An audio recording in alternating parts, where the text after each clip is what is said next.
I found online that a Kansas couple was charged with collecting a man's retirement while keeping his body in their home for 6 years. He was dead?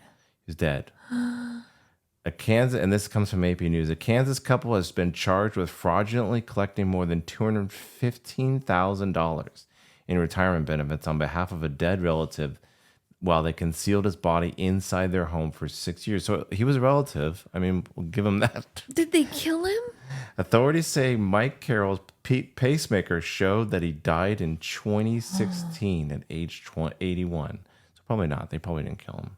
He probably just died, and like we like these retirement checks because he's probably lived with them, and he probably helped. Oh, he lived with them. Okay. He probably helped like with like rent, mortgage, whatever. Oh my god!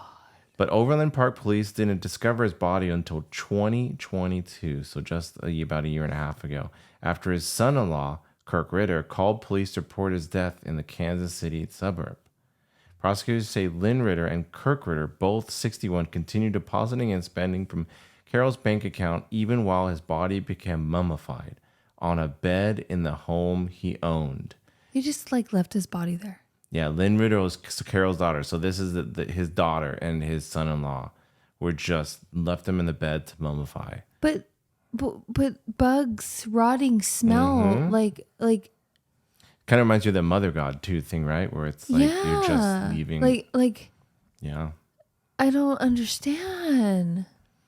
How do you do that to your How do you do that to your dad? But how do you let him in your, like, the idea that he's in the house, like, and go on welfare, like, go, like, I mean, figure something out.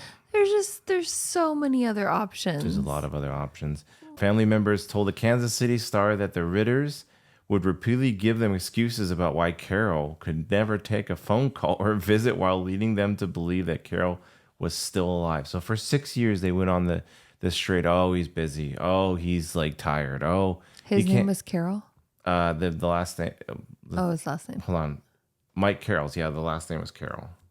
Wow. His daughter is Lynn Ritter because she took on. So she lied to other family members that he was still alive?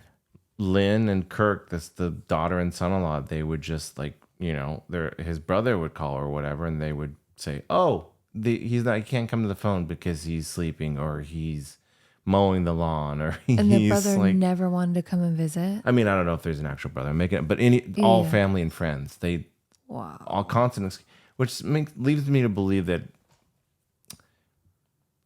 Mike, the dad, probably didn't have a ton of friends and family that were like, because you would imagine that they would get louder and louder as 6 years came to pass. So I'm assuming they're going to prison. Yes. The couple is due to appear in federal court to face charges on February 2nd. So in less than a week for your birthday month, they're going to be facing charges. Happy birthday. Wow. They didn't respond to phone and email messages from the newspaper, and court documents do not list the defense attorney. That's going to be a public defender, I'd imagine. Prosecutors said the pension and Social Security payments Carroll received over the 6 years after his death totaled $216,000. Which is a lot. But bank records from that time showed checks being written from his bank account and cash by Lynn and Kirk. So they